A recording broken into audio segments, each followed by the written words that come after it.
오늘은 십계명 제5계명 내 부모를 공경하라 라는 말씀을 가지고 부모 공경의 성경적인 의미를 생각해 보면서 하나님의 은혜를 나누고자 합니다.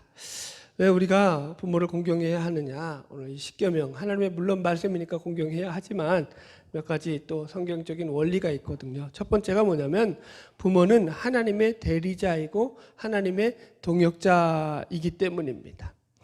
여러분, 성경에서 부모를 공경하라 라고 하는 것은 그 부모의 인격이 훌륭하고 또 그 부모가 누구보다 존경받을 만한 훌륭한 인품을 갖추었기 때문에 존경하고 공경하라 라는 말이 아닙니다.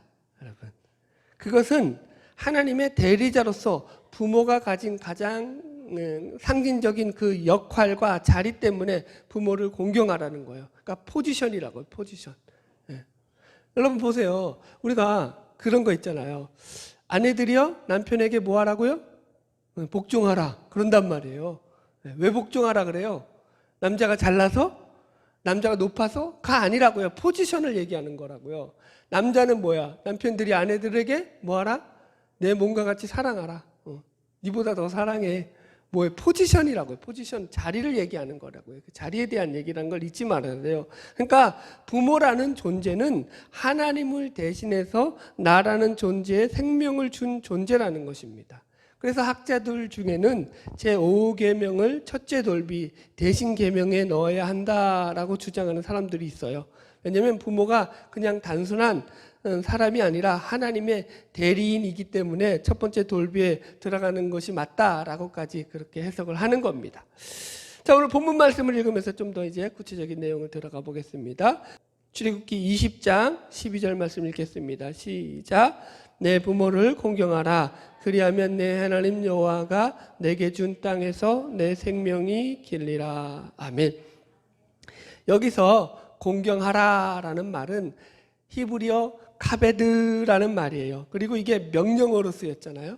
부모를 공경하라라고 명령을 하고 있단 말이에요. 그래서 본문처럼 누구를 공경하라라고 하는 이 말이 카베드라는 말이 이 명령형으로 쓰일 때는 그 목적어가 딱 두 가지로 제한되어 있어요. 첫 번째는 하나님이에요. 하나님을 공경하라라고 할 때 이 카베드가 쓰여요.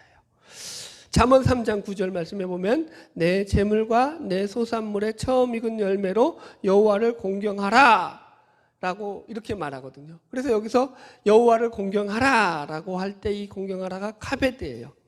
그리고 이 두 번째 카베드가 목적으로 받는 대상이 뭐냐면 바로 부모예요. 부모. 딱 이 두 가지밖에 없어요. 하나님하고 부모. 그래서 오늘 본문에서도 내 부모를 공경하라 라고 말하고 있는 그때 이게 카베드라는 거예요. 예를 들어 가지고 어른을 공경해라, 뭐 스승을 공경해라 이런 게 없다고요. 성경에는 딱 두 종류밖에 없다고요. 여기서 조금만 더 보충 설명을 드리자면은 유교라는 것은 장유유서죠. 그래서 어른을 공경하라라고 가르쳐요. 그러나 기독교는 그렇지 않아요. 기독교는 하나님과 인간의 수직적인 관계, 그 외에 모든 인간은 뭐예요? 수평적인 관계로 논다고요. 그리스도 안에서 피자에 복종하라. 다 똑같다고요. 그리스도 안에서 모든 피조물은요. 그런데 모든 인간이 다 이렇게 기독교 안에서는 수평적 관계를 이루는데 여기서 예외적으로 수직적으로 관계를 이루는 그것이 딱 하나 있는데 그게 뭐라고요? 부모와 자식 관계라는 거예요. 그래서 성경은 부모를 하나님급으로 섬겨라 그렇게 가르치고 있는 셈인 것입니다. 레위기 19장 3절에 보면은 너희 각 사람은 부모를 경외하고 나의 안식일을 지켜라. 나는 너희 하나님 여호와니라 이렇게 말해요. 여기서도 보면 부모를 뭐 하라고 하고 있다고요? 부모를 경외하라라고 말한다고요. 이 경외하라는 말은 여러분들도 알겠지만 이 히브리어 야레라는 말인데 이 말도 하나님에게만 쓰는 말이에요. 경외를 누구에만 받아요? 사람을 경외하진 않아요. 성경에서 하나님을 경외하라고 할 때 이 야레라는 말을 써요. 그런데 여기서도 딱 하나님 외에 예외가 한 명 나오는데 누구라고요? 부모를 경외하라라고 쓰여진다라는 거예요. 그러니까 여기서도 부모를 하나님과 동급으로 놓고 있다라는 거예요. 그래서 부모를 경외하라라는 이 말씀은 부모는 하나님의 대리인으로서 경외를 받도록 명하신 존재다라고 우리가 이해를 해야 된다라는 거예요. 그래서 결국 부모에 대한 공경과 순종은 하나님의 권위에 순종하는 것을 의미합니다. 왜요? 부모를 대리인으로 세우신 분이 바로 하나님이시기 때문에 부모를 공경하는 것은 곧 하나님을 공경하는 것과 같다라는 거예요. 예를 들어 드리면 한 나라가 다른 나라에 대사를 파송하잖아요. 대사. 그래서 그 대사를 대하는 태도가 그 대사 한 개인에 대한 태도가 아니라 그 나라, 대사를 보낸 나라에 대한 태도가 되어집니다. 그래서 보통 외교관이라든가 이 대사나 그의 가족들은 면책 특권이 있어요. 민사라든가 형사의 어떤 형사상의 책임을 지지 않아요. 잘못을 해도. 얼마 전에 벨기에 부인이 용산에서 옷가게 점원에게 심하게 폭행을 했잖아요. 그런데 이 여자가 대사 부인이었다라는 이유만으로 면책 특권이 돼서 수사를 못해요. 이 사람은.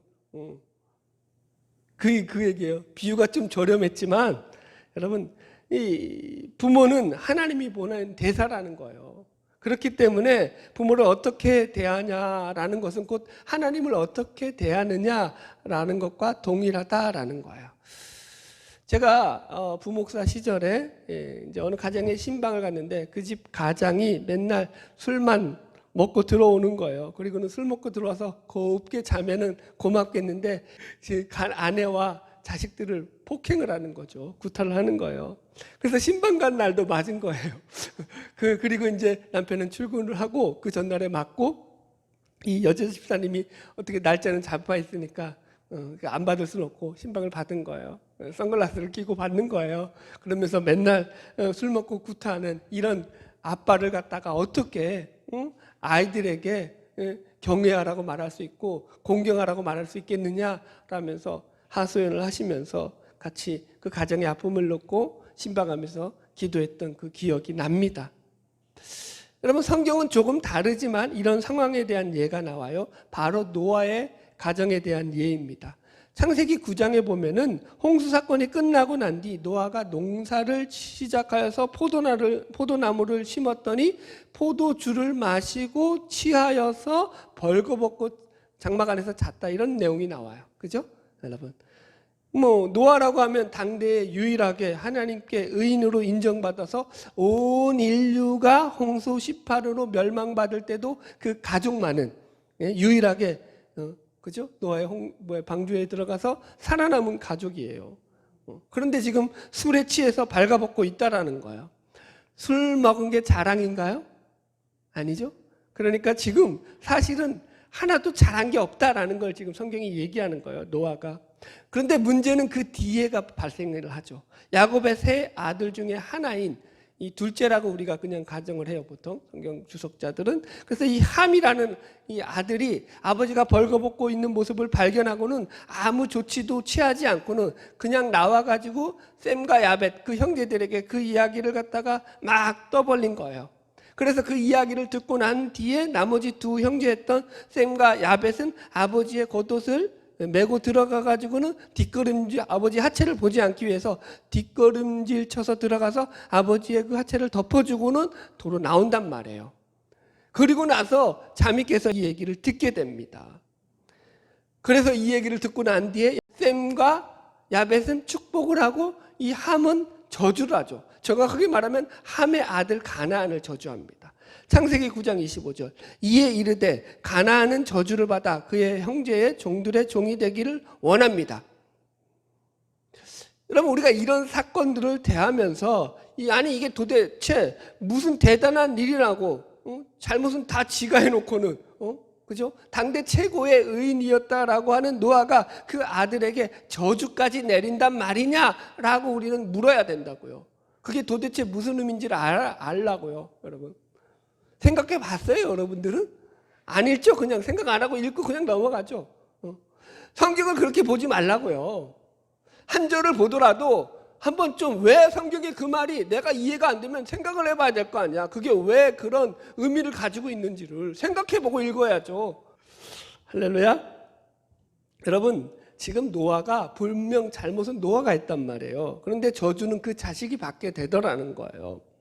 그렇다고 또 노아가 함을 싫어해가지고 함이 미워서 그 자식이 미워서 저주한 것이냐? 아니라고요. 아버지가 자식을 저주하는 부모는 없다고요. 일부러. 자식이 잘못했다고 저주하나요? 그렇지 않다고요. 지금 여기에서는 성경이 가지고 있는 큰 부모와 자식 간의 상징성을 갖다가 지금 보여주는 거예요. 무슨 상징성이죠? 제가 지금 계속 설명했잖아요. 하나님의 대리자로서 부모라는 존재가 가지는 상징성입니다. 그러니까 하나님의 대리자로서 부모인 아버지 노아를 이 함이 경홀히 여긴 거에 대해서 이렇게 저주가 내려지는 거예요. 그래서 이 노아의 사건에서 보여주는 메시지는 분명한 거죠. 부모가 잘하고 못하고를 떠나서 또 부모가 인격적으로 훌륭하고 아니고를 떠나서 모든 자녀들은 부모를 하나님의 대리자로서 공경할 대상으로 여겨야 한다라는 것입니다. 부모가 내게 잘했으니까 그 부모에게 잘해주고 부모가 내게 못했으니까 부모 자격이 없으니까 부모에게 못하고는 전혀 성경과 관련이 없는 이야기라고요. 그래서 이 저주는 정확하게 말하자면 노아가 내렸다기보다는 하나님께서 내린 저주라고요. 알잖아요. 그래서 가나안 족속들이 어떻게 살았는지. 여러분, 성경에 이런 부분들이 얼마나 많은지 좀 더 살펴보겠습니다. 출애굽기 21장 15절. 우리 같은 페이지에 있으니까 한번 찾아볼까요? 출애굽기 21장 15절 같이 한번 읽어봅시다. 시작. 자기 아버지나 어머니를 치는 자는 반드시 죽일지니라. 아버지나 어머니를 치는 자를 죽일지라 이렇게 나오는데 그 위에 12절 보세요. 12절은 뭐라고 나오나? 시작. 사람을 쳐 죽인 자는 반드시 죽일 것이나 이렇게 나와요. 그러니까 이게 무슨 얘기냐면 율법에서 보통 사형죄에 해당하는 그런 죄는 사람을 쳐 죽였을 때, 그러니까 의도적으로 사람을 때려서 죽인 그런 아주 악한 그런 행위에 대해서 사형죄가 성립되는데, 부모에 대해서는 어떻게 사형죄가 성립되냐면은 자기 아버지나 어머니를 치기만 해도 죽인 것이 아니에요. 물리적으로 조금만 폭행을 가해도 그 자식은 어떻게 하라고요? 반드시 죽일지라. 반드시 죽이라는 거예요. 적당히 죽이라고요? 상황 봐서 죽이라고요? 아니요. 반드시 죽일지라. 자, 하나 더 찾아볼게요. 레위기. 출애굽기 다음이에요. 레위기 20장 9절. 레위기 20장 9절. 같이 읽읍시다. 176페이지에 제가 가진 성경. 레위기 20장 9절 시작. 만일 누구든지 자기의 아버지나 어머니를 저주하는 자는 반드시 죽일지니 그가 자기의 아버지나 어머니를 저주하였은즉 그의 피가 자기에게로 돌아가리라. 이렇게 나온다고요. 여러분, 그러니까 부모에 대해서 훨씬 더 엄격한 잣대를 들이대고 있다고요. 율법에서는. 부모를 저주하는 자는 반드시 죽이라고요. 우리가 저주한다고 사람을 죽이진 않잖아요. 그런데 부모에 대해서는 그렇게 지금 여러분 명령을 하고 있다고요. 보세요. 성경은 부모의 관계에 있어서는 부모를 치기만 해도, 부모를 저주하기만 해도 반드시 죽일지니라 라고 해서 이렇게 강하게 이야기를 한다고요. 뭐 기독교가 불의의 종교라고요? 뭐 조상신 안 섬겨서요? 기독교를 하나도 모르는 소리죠. 지금 기독교에서 뭘 얘기하고 있는지 하나도 모르는 거예요, 여러분. 여러분, 이렇게 율법에서는 자신의 부모와의 관계를 깨트리는 것에 대해서 매우 무겁게, 아주 엄격하게 처벌을 합니다. 왜요? 부모를 뭘로 보기 때문에. 수평적 관계에서 그냥 보통 인간과의 대상으로 보지 않고 수직적 관계로 여호와의 대리자, 하나님의 대리자로 보기 때문에 그런 역할을 맡은 자로서 부모와의 관계를 깨트리는 것은 곧 하나님과의 관계를 깨트리는 것이다 라고 본다고요, 성경은. 그래서 성경의 가르침은 눈에 보이는 부모조차 제대로 섬기지 못하는 자가 하나님을 어떻게 제대로 섬길 수 있겠느냐라는 것입니다. 요한일서 4장 20절입니다. 누구든지 하나님을 사랑하노라 하고 그 형제를 미워하면 이는 거짓말하는 자니 보는 바 그 형제를 사랑하지 아니하는 자는 보지 못하는 바 하나님을 사랑할 수 없느니라. 이렇게 나온다. 아멘. 두 번째, 왜 우리가 부모를 공경해야 되느냐?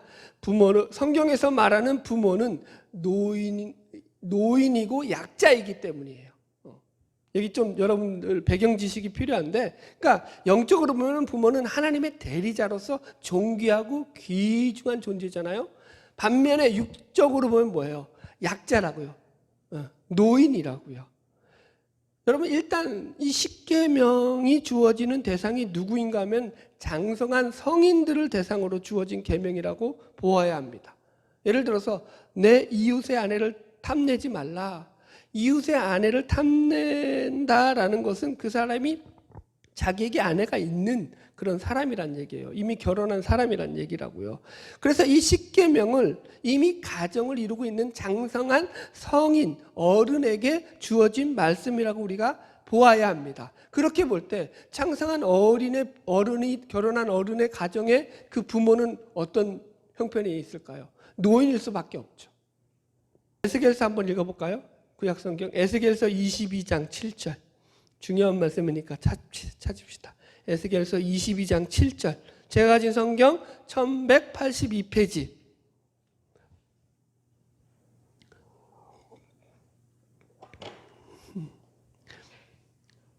(1182페이지) 에스겔서 22장 7절. 같이 읽겠습니다. 찾으셨나요? 에스겔서 22장 7절 1182페이지 시작. 그들이 내 가운데서 부모를 업신여겼으며 내 가운데서 나그네를 학대하였으며 내 가운데서 고아와 가부를 해하였도다. 아멘. 여러분, 이 말씀은 에스겔 선지자를 통하여서 하나님께서 예루살렘의 제약을 지적하는 구절인데요. 여기서 보면은 여호와 앞에서 그들이 행한 세 가지 제약이 있다라는 거예요. 첫째가 뭐죠? 내 앞에서 내 가운데서 부모를 업신여겼다. 두 번째가 내 가운데서 나그네를 학대했다. 세 번째가 내 가운데서 고아와 가부를 해하였다라고요, 여러분들. 그래서 고아와 가부와 나그네라는 것은요, 성경에서 말하는 대표적인 사회적 약자들에 해당합니다. 그래서 이스라엘의 죄 가운데 이렇게 약자를 괴롭게 한 것들 중에서 뭐가 들어가 있냐면 너가 내 가운데서 부모를 업신여겼다가 들어가 있다고요. 그러니까 부모가 여기서는 뭘로 들어가 있는 거예요? 사회적 약자 중에 하나로 들어가 있다고요. 고대 사회에서는요, 노인 부모는 이런 사회적 약자들에 속한 자들이었다라고 우리가 이런 본문들을 가지고 해석을 해야 합니다. 한마디로 자신의 가장 가까이에 있는 약자가 누구냐? 부모라는 거예요. 고대 사회는 오늘날과 같이 무슨 문명이 발달해가지고 국가에서 연금이 나온다거나 사회 보장제도가 되어 있다거나 복지가 발달되어 있지 않아서 부모는, 노인이 된 부모는 전적으로 자식에게 의존할 수밖에 없었습니다. 그런데 그런 자식이 자신을 외면한다 그러면 부모의 생명은 여러분 장담할 수가 없는 거죠. 그래서 성경에서 왜 하나님께서 이런 계명들을 주시는가 하면 그 당시에도 이스라엘 사회 속에서 이 효의 문제, 노인된 부모를 섬기는 문제에 대해서는 매우 심각한 문제가 있었기 때문이었다라고 우리가 추측해야 한다고요. 여러분 보세요. 뭐든지 법으로 만드는 건 안 좋은 거예요. 잘 돌아가는데 법이 왜 필요해요? 말을 안 들으니까 법으로 제재하는 거라고요. 그래서 법이 동원되는 거거든요. 보세요. 이 부분에 대해서 예수님께서도 신약 성경을 통해 가지고 분명하게 지적하고 있어요. 마가복음 7장에 보면은 이것도 찾아야 돼요. 중요한 얘기니까. 마가복음 7장. 그러니까 구약이니까 신약이니까 쉽죠? 마가복음 7장 9절. 마가복음 7장 9절로 13절 같이 쭉 읽어봅시다. 64페이지 시작. 또 이르시되 너희가 너희 전통을 지키려고 하나님의 계명을 잘 저버리는도다. 모세는 내 부모를 공경하라 하고 또 아버지나 어머니를 모욕하는 자는 죽임을 당하리라 하였거늘 너희는 이르되 사람이 아버지에게나 어머니에게나 말하기를 내가 드려 유익하게 할 것이 고르반 곧 하나님께 드림이 되었다고 하기만 하면 그만이라 하고 자기 아버지나 어머니에게 다시 아무것도 하여 드리기를 허락하지 아니하여 너희가 전한 전통으로 하나님의 말씀을 폐하며 또 이 같은 일을 많이 행하니라 하시고, 이렇게 나온다고요. 이게 그 유명한 고르반에 대한 말씀이에요. 보세요. 신약 시대에도 부모를 공경하는 문제에 있어서는 나쁜 바리새인들이 그것을 어떻게 했냐면은 어떻게 하면은 부모 공경을 빠져나갈까라는 궁리로서 고르반을 이용했다고요. 이 고르반이라는 것은 하나님께 바쳐진 헌물이라는 뜻으로서 하나님께 한번 바쳐진 헌물이 되었기 때문에 그것을 다른 것에나 다른 용도로 사용할 수 없다라는 것을 악용해 가지고 부모에게 공양함으로 부모를 부양하는 데 들어가야 할 그 돈까지도 고르반 해가지고는 뭐예요? 그 하나님 부모를 공양하는 데 쓰지 않았다라는 거예요. 부모를 공양하는 의무를 게을리하는 수단으로 이 고르반이 사용되었다요. 그런데 마지막에 여기 13절 보면은 너희가 이 전통으로 너희가 전한 전통으로 하나님의 말씀을 폐하며 또 이 같은 일을 많이 행하느니라라고 해서 이것이 여러분 어쩌다가 한두 명한테서 일어난 일이 아니라 뭐요? 그 이스라엘 그 신약 시대 사회 전반에서 빈번하게 발생한 일이었다라는 이야기를 한다고요, 여러분들. 그래서 이것을 가리켜서 예수님께서 너희들이 하나님의 말씀을 폐하는 자들이다라고 말을 합니다. 재밌죠? 한 군데만 더 볼까요? 골로새서. 신약성경 골로새서 3장 20절. 제가 가진 성경 327페이지예요. 자, 같이 읽읍시다. 시작. 자녀들아 모든 일에 부모에게 순종하라. 이는 주 안에서 기쁘게 하는 것이니라. 여기 보세요. 여기 보면은 보통은 부모에게 순종하라, 부모를 공경하라 이렇게 끝난다고요. 그죠? 그런데 여기는 수식어구가 붙었어요. 그 앞에 뭐가 있죠? 순종하라는 말 앞에 모든 일에 부모에게 순종하라 이렇게 나온다고요. 왜 그러면은 골로새서에서 바울은 특별히 그냥 부모에게 순종하라라는 말 대신에 모든 일에 순종하라라는 말을 집어넣냐고, 왜 모든 일이라는 수식어구를 붙였냐라는 거예요. 이유가 있다고요, 여러분. 그냥 붙이지 않는다고요. 골로새서는요, 이 골로새라는 도시가 무역 도시고 혼혈 도시예요. 항구 도시다 보니까 사람들이 세계 각국에서 모여들어서 거기서 만나가지고 국제 결혼도 이루고 그러다 보니까 여러분 지역이 그런 혼혈 도시로서 전혀 거부감이 없는 그런 문화를 이루어낸 도시입니다. 게다가 지금 바울이 이 골로새서를 쓰게 되는 기록 목적 중에 하나가 뭐냐면 천사 숭배 사상이라든가 금욕주의 같은 잘못된 헬라 철학에서 건너온 영지주의에 대한 경계로서 이 글을 쓰고 있는 거예요. 그만큼 골로새 지역은 영지주의가 만연된 사회였다라는 거예요. 그럼 이 영지주의 사상이 이것과 무슨 관련이 있냐면 영지주의는 육은 더러운 것이고 영은 깨끗한 것이다 라는 이분법적 사상이거든요. 그래서 육적인 것을 배격한다고요. 그런데 이 사람들이 이 영지주의 사상을 가지고 어떤 짓을 했냐면 육적인 일에 부모를 모시는 것까지 포함시켜 가지고는 부모를 안 모시려고 하는 분위기가 대체적으로 사회적으로 형성되어 버렸던 그런 일이 있었다고요. 이 골로새 지역에서. 이게 바로 패역한 세대의 모습이라고요, 여러분. 그래서 그런 전반적인 골로새 지역의 악한 사회적 영향 때문에 골로새서에서는 사도 바울이 골로새 교인들을 향해서 그냥 부모에게 순종하라라고 말하지 않고 거기에 꼭 뭐예요? 수식어구 하나 더 붙였죠. 모든 일에 부모에게 순종하라라고 강조해서 이야기할 수밖에 없었던 것입니다. 할렐루야. 여러분, 우리가 오늘 성경을 통해서 확인할 수 있던 것, 노인된 부모를 공경하고 섬기지 않으려 하는 문제는 오늘 내일의 문제가 아니라는 거예요. 고대 사회로부터 지금까지 계속 끊임없이 이어져 내려오는 약된 인간의 모습 가운데 대표적인 모습이라는 거죠. 그리고 이런 차원에서 내 부모를 공경하라라는 이 말씀이야말로 하나님의 축복된 언약의 말씀이 된다고요. 할렐루야. 마지막, 왜 부모를 공경해야 하느냐? 세 번째, 부모 공경은 약속 있는 하나님의 첫 계명이기 때문입니다. 할렐루야. 그래서 부모 공경은 매우 중요한 말씀이기 때문에 하나님께서는 이 부모 공경에 대한 부분에 있어서 다른 계명들과 달리 여기에는 하나님의 특별한 축복된 약속을 집어넣으셨어요. 우리 출애굽기 20장 아까 계속 12절 본문 읽었지만 내 부모를 공경하라 그리하면 내 하나님 여호와께서 내게 준 땅에서 내 생명이 길리라 라고 이렇게 여호와께서 그리하면 내가 내게 준 땅에서 네 생명이 길 거야 라고 축복된 약속을 집어넣고 계시다고요. 여러분, 에베소서 6장에도 마찬가지요. 사도 바울도 똑같이 얘기해요. 에베소서 6장 1절로 3절에 보면 자녀들아 주 안에서 너희 부모에게 순종하라 이것이 옳으니라 내 아버지와 어머니를 공경하라 이것이 약속 있는 첫 계명이니 이로써 내가 잘되고 땅에서 장수하리라 이렇게 나온다고요. 여러분, 그래서 사도 바울은 내 부모를 공경하라 라는 이 말씀을 가지고 이것이 약속 있는 첫 계명이다 이렇게 바울은 해석을 했다고요.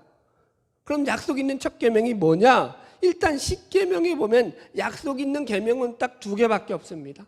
여러분, 그게 바로 2계명과 5계명이에요. 다른 계명들은 약속이 없어요. 나 외에는 다른 신을 섬기지 말아라, 안식을 기억하여 거룩하게 지켜라, 살인하지 말라, 간음하지 말라, 도적질을 하지 말라 이렇게 나오잖아요. 그 뒤에 어떤 약속이 안 달려 있다고요. 이 계명에서는 그러나 너를 위하여 새긴 우상을 만들지 말라 하면서 그래서 나를 사랑하고 내 계명을 지키는 자에게는 천대까지 내가 은혜를 베풀리라 이렇게 나온다고요. 약속이 돼 있다고요. 지금 본문도 마찬가지예요. 5계명에서도 내 부모를 공경하라 그리하면 내 하나님 여호와께서 내게 준 땅에서 내 생명이 길리라 이렇게 축복의 약속이 나옵니다. 그래서 10계명에는 이 2계명만 약속이 있는 계명입니다. 그런데 문제는 왜 사도 바울이 이 2계명은 제쳐놓고 이 5계명을 들어서 이것이 왜 약속 있는 첫 계명이다, 첫 계명이라는 말을 썼냐라고요.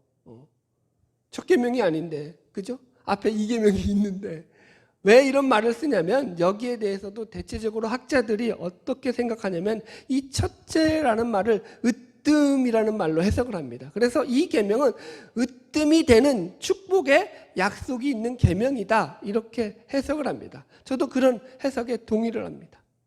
여러분, 약속이 있다라는 것은 거기에 하나님의 뜻과 의지를 포함시키고 있다라는 다른 표현인 거예요. 약속을 하신다라는 건 하나님이.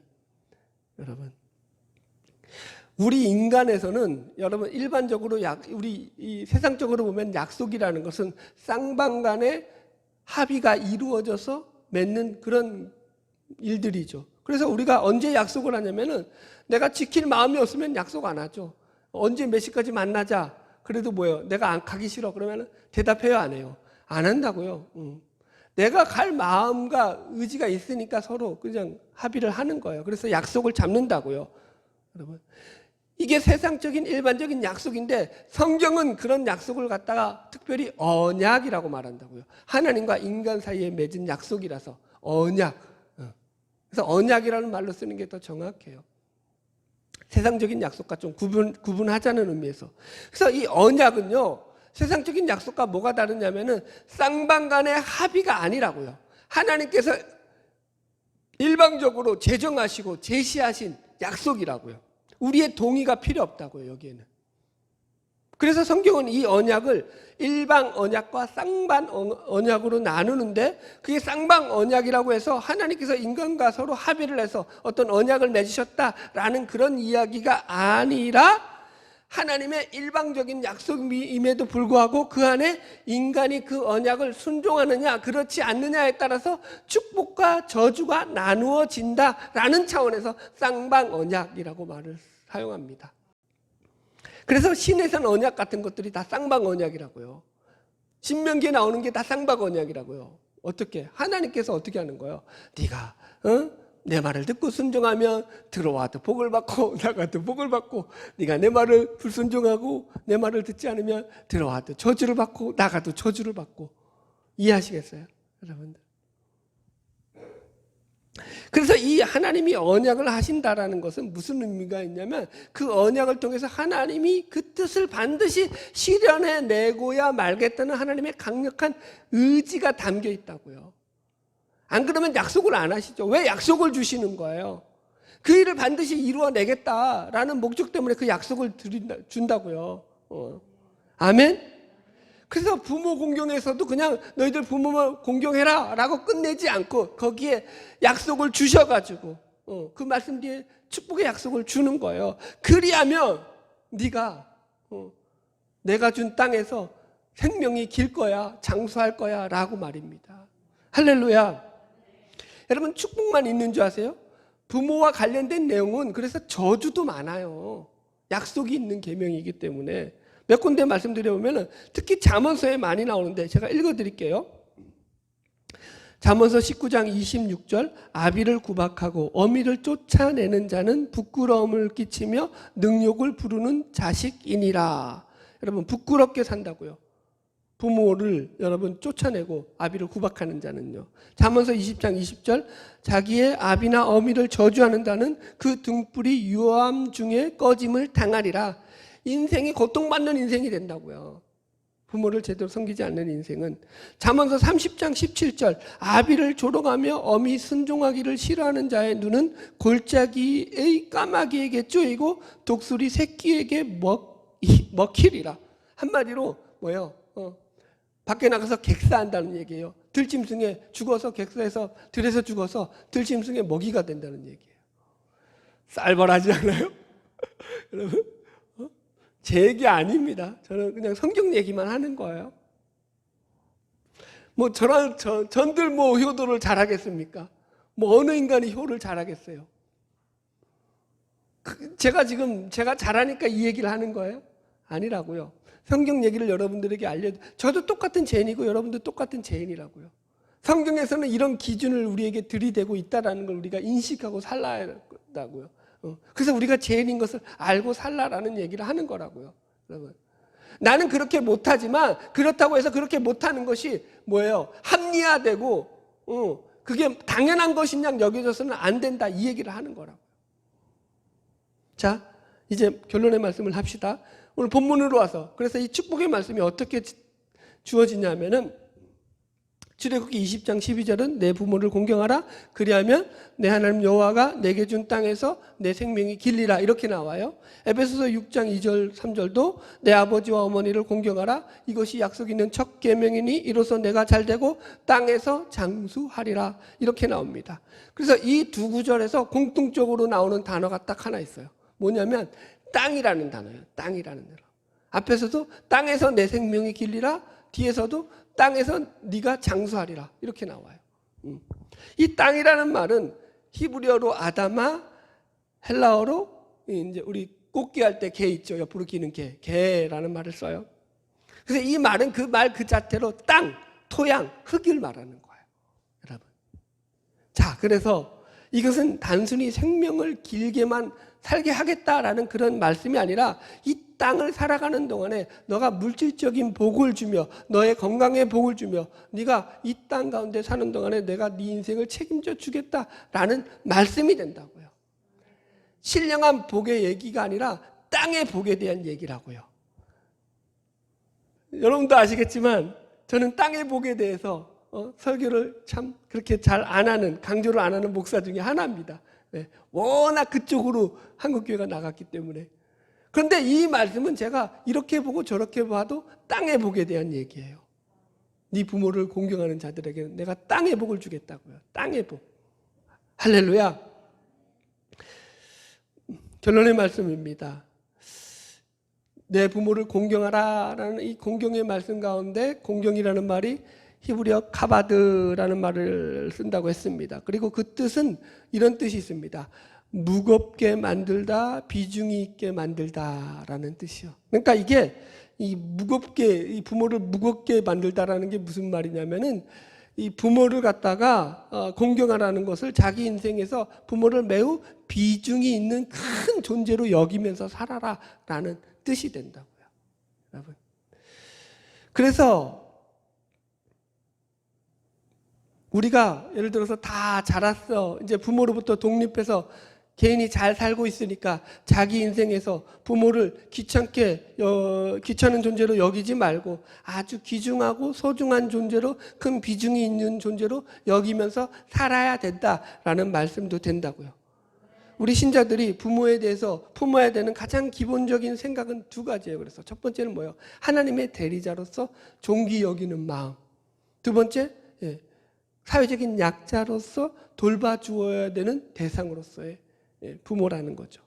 정신적으로는 존경하고 물질적으로는 생계를 유지할 수 있도록 돌봐드려야 되는 거예요. 부모를 섬기는 일을 억지로 할 것이 아니라 하나님을 기쁨으로 섬기듯이 기쁜 마음으로 섬기라는 거죠. 바라기는 우리 모든 신자들이 오늘 10계명 5계명의 말씀인 내 부모를 공경하라는 말씀을 순종함으로 말미암아 이 땅에서 하나님께서 약속하신 땅의 복을 누리면서 하나님의 축복된 자녀로 살아가기를 주의 이름으로 축원합니다. 기도하겠습니다.